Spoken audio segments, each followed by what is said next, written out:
El 20 de mayo de 2025, a las 8:13 de la mañana, un suceso devastador conmocionó la Ciudad de México en la intersección de Calzada de Tlalpan y el Callejón San Simón, en la alcaldía Benito Juárez.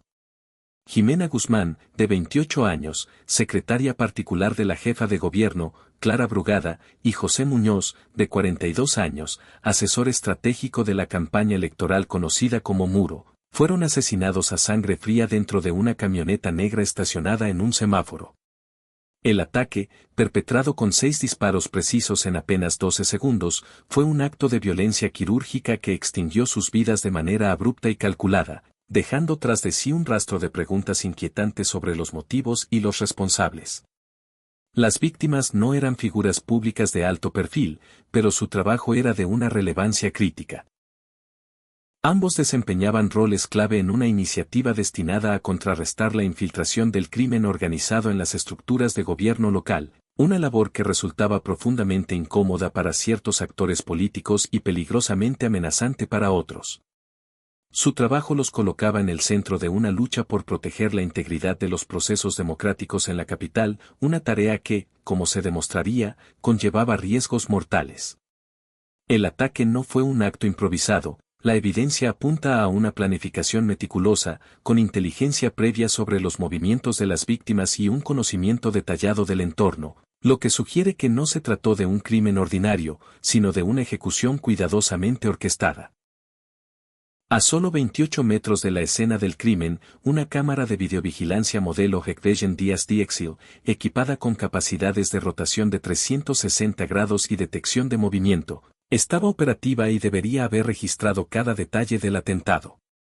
Según los protocolos establecidos por el sistema C5 de la Ciudad de México, las grabaciones de estas cámaras deben respaldarse automáticamente en servidores en la nube para garantizar su preservación. Sin embargo, en un giro alarmante, a las 8:34 de la mañana, apenas 21 minutos después del tiroteo, el archivo correspondiente fue eliminado del servidor central sin ninguna autorización registrada. Un técnico del área de forense digital detectó posteriormente una anomalía crítica. La cámara fue desactivada de forma remota desde un nodo de control no autorizado ubicado en la colonia agrícola oriental, en la alcaldía Iztacalco. Este hallazgo plantea interrogantes inquietantes. ¿Quién tenía acceso a un sistema de tan alto nivel, y por qué se tomó la decisión de silenciar precisamente la cámara que capturó el asesinato más significativo del año electoral? La trama se complica aún más con la aparición de un video grabado por una ciudadana, Carmen Orozco, residente en el tercer piso del edificio 1204, cercano al lugar de los hechos. A las 8:56 de la mañana, 43 minutos después del ataque, su grabación muestra a 3 individuos vestidos con uniformes de protección civil de la Ciudad de México llegando al lugar en un vehículo blanco sin placas. Uno de ellos escala ágilmente el poste de la cámara y retira un dispositivo metálico, probablemente el disco duro local que almacenaba las grabaciones. Los otros 2 individuos permanecen vigilantes, actuando con una calma y coordinación que denotan experiencia. No hay registros en la bitácora del sistema C5 ni en los archivos operativos de protección civil que indiquen alguna intervención autorizada en esa zona durante ese horario. Este incidente sugiere no solo una manipulación deliberada de pruebas, sino también la posibilidad de una interferencia con raíces en las propias instituciones encargadas de la seguridad ciudadana. La investigación, liderada por Omar García Harfuch, titular de la Secretaría de Seguridad Ciudadana, ha destapado capas adicionales de una operación que trasciende el crimen común.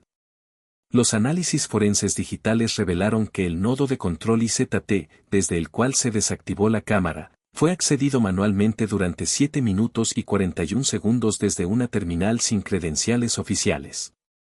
Este breve lapso fue suficiente para desactivar la cámara, eliminar el archivo de video y reescribir el historial de actividad, borrando cualquier rastro de la intervención. Más revelador aún, la mochila utilizada por el individuo que manipuló la cámara fue identificada como parte de un lote de equipo entregado el 2 de mayo de 2025 a la delegación de Iztapalapa. La presencia de un vehículo sin placas, uniforme sin identificación y equipo oficial en manos de desconocidos apunta a una operación coordinada que podría implicar complicidad desde dentro de las estructuras gubernamentales. Los primeros reportes policiales y mediáticos describieron el crimen como la acción de un sicario solitario que se acercó a pie por calzada de Tlalpan, disparó 6 veces y huyó hacia la calle División del Norte. Sin embargo, esta narrativa simplista fue desmentida por el equipo de Arfuch tras un análisis exhaustivo de más de 17 horas de grabaciones provenientes de cámaras privadas y semáforos inteligentes en la zona. Los hallazgos revelaron una operación mucho más compleja. A las 8:09 de la mañana, 4 minutos antes del asesinato, una motocicleta negra sin placa se detuvo en la esquina de San Simón y Tlalpan, con su conductor y copiloto simulando revisar el motor. A las 8:12, una camioneta Mazda CX-5, color gris plomo, registrada a nombre de una empresa fantasma en Santa Úrsula, Coapa, circuló lentamente por el carril contrario. El copiloto de la Mazda sacó un celular y apuntó brevemente hacia la camioneta donde se encontraban Jimena y José. 12 segundos después, el tirador emergió desde la acera sur, disparó con precisión y, en lugar de correr, caminó rápidamente hacia la motocicleta que lo esperaba con el motor encendido, escapando en apenas 18 segundos por División del Norte. Esta secuencia, que involucra a un tirador, un motociclista y un observador en la Mazda, exhibe una coordinación milimétrica que recuerda la técnica espejo, un modus operandi atribuido a células urbanas del Cártel Jalisco Nueva Generación, CJNG. Utilizado en al menos 5 asesinatos selectivos en Guadalajara y Morelia entre 2022 y 2024. La investigación dio un giro crucial con la detención de 2 sospechosos en un taller mecánico abandonado en la colonia agrícola oriental, Iztacalco, a las 11:42 de la mañana del mismo día. Una unidad blindada de la Unidad Jaguar, especializada en persecución urbana, bloqueó el lugar tras detectar movimientos inusuales. Los sujetos intentaron escapar por una azotea, pero fueron neutralizados en 53 segundos. En su posesión se encontró una mochila negra que contenía una memoria USB con información devastadora, una hoja de ruta detallada de los movimientos de Jimena Guzmán durante los 6 días previos al atentado, incluyendo restaurantes, reuniones, trayectos entre su domicilio en Portales y oficinas en el Zócalo, e incluso una visita no programada a un despacho jurídico en Polanco. Este hallazgo confirma que las víctimas estaban bajo una vigilancia exhaustiva, con información sensible probablemente filtrada desde el interior de las estructuras gubernamentales o políticas. Los antecedentes de Jimena Guzmán y José Muñoz arrojan luz sobre por qué fueron blancos de este ataque. Jimena, quien en 2022 trabajó como analista de riesgo en la Unidad de Inteligencia Financiera, participó en una investigación confidencial sobre una red de lavado de dinero a través de criptomonedas, con conexiones en Panamá, Guadalajara y la Ciudad de México.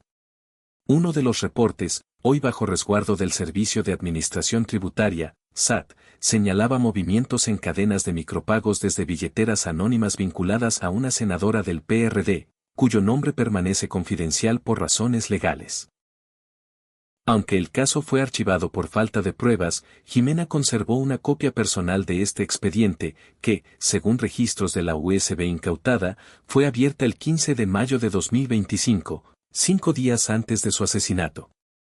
Por su parte, José Muñoz, licenciado en Criminología y exasesor técnico de la Gendarmería Nacional, fue integrado en octubre de 2024 al proyecto Red Brugada, una iniciativa que utilizaba inteligencia artificial para rastrear financiamiento político no declarado en pequeños comercios. Su investigación detectó transferencias fraccionadas por más de 43 millones de pesos entre marzo y mayo de 2025, provenientes de empresas inexistentes y canalizadas a través de 14 tiendas de conveniencia, 6 lavaderos de autos y otros negocios en alcaldías como Iztapalapa, Venustiano Carranza y Cuauhtémoc. Estas operaciones utilizaban nombres duplicados, RFCs inexistentes y plataformas fintech como Telcel y Bitso.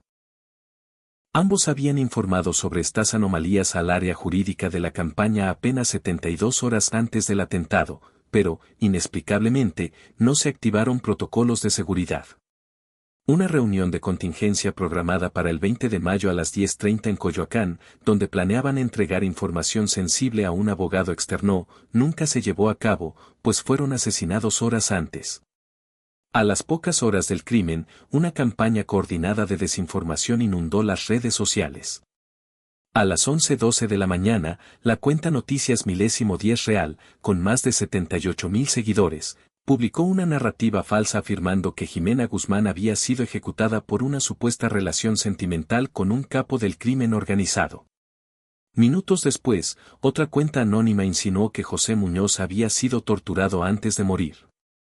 En menos de una hora, 31 cuentas distintas replicaron mensajes idénticos, utilizando los mismos hashtags y patrones. La Dirección General de Ciberinteligencia, bajo el mando de Arfuch, identificó que estas cuentas, creadas en los últimos 90 días, operaban desde una red de IPs registrada en el extranjero, con conexiones en Guatemala, Serbia y Texas. Esta operación, claramente diseñada para desviar la atención y mancillar la reputación de las víctimas, buscaba enterrar la verdad sobre lo que Ximena y José habían descubierto. Un hallazgo aún más inquietante emergió de la investigación: 2 llamadas recibidas por Ximena Guzmán la noche del 19 de mayo, a las 22:16 y 22:22, provenían de líneas internas del edificio B del Tribunal Electoral del Poder Judicial de la Federación, TEPIF, el organismo encargado de regular y validar los procesos electorales en México. Estas líneas, utilizadas para comunicaciones entre despachos técnicos y salas regionales, estaban enmascaradas con prefijos internos, y el contenido de las llamadas, parcialmente encriptado, aún está bajo análisis pericial. La conexión con el TEPIF plantea una pregunta alarmante: ¿fue un funcionario, un infiltrado o un operador quien utilizó la infraestructura del tribunal para comunicarse con una de las víctimas horas antes del ataque? Hasta ahora, el TEPIF no ha emitido ninguna declaración oficial, alimentando sospechas sobre un posible encubrimiento institucional. Omar García Arfuch, en una conferencia de prensa el 21 de mayo, fue contundente: esto no fue un fallo técnico, fue una orden. Su equipo ha activado el protocolo Relámpago, un mecanismo de reacción táctica reservado para amenazas institucionales, desplegando unidades especializadas como Jaguar, dedicada a la persecución urbana, y Hydra, enfocada en infiltración discreta. A las 10:26 de la mañana del 20 de mayo, desde el búnker de inteligencia en Avenida Universidad, se ordenó la interceptación en tiempo real de pistas clave. Una de ellas llevó a la detección de un celular con una SIM virtual clonada, sin registro legal, que emitía señales inestables en Iztacalco, lo que permitió la captura de los 2 sospechosos con la USB incriminatoria. Arfuch no ha escatimado en advertencias: quien disparó será capturado, pero quien ordenó será expuesto, caiga quien caiga. Su declaración refleja no solo la búsqueda de justicia, sino una lucha contra una red que combina crimen organizado con posibles filtraciones institucionales. La investigación ha revelado que el ataque no fue solo un asesinato, sino un mensaje dirigido a quienes investigan los hilos del poder. La escena del crimen, ahora despejada, conserva un recordatorio en forma de un letrero escrito a mano junto a flores marchitas: la verdad no muere con las balas. Ximena Guzmán y José Muñoz no fueron víctimas al azar, murieron por lo que sabían y por su valentía al intentar exponerlo. Mientras la ciudad intenta procesar esta tragedia, un video inédito, recuperado por vecinos que desconfiaron del sistema, muestra una figura adicional en la escena: un hombre con traje oscuro y auricular, detenido frente a un Oxxo a las 8:12 de la mañana. Segundos antes del ataque, hace un gesto seco con la cabeza, como dando una señal. El tirador aparece inmediatamente después, ejecuta los disparos y el hombre del traje se retira sin mirar atrás. Esta imagen, de una elegancia cínica, encapsula la profundidad de la operación: un crimen ejecutado con precisión, protegido por la manipulación de pruebas y respaldado por una narrativa falsa que intentó desviar la atención. La pregunta ahora trasciende lo legal y se vuelve colectiva: ¿quién protege a quienes borran las pruebas?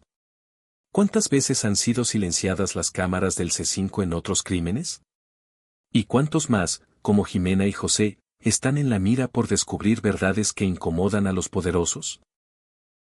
Este caso no es solo sobre justicia, es sobre la memoria institucional y la lucha por una democracia que no se doblegue ante el miedo.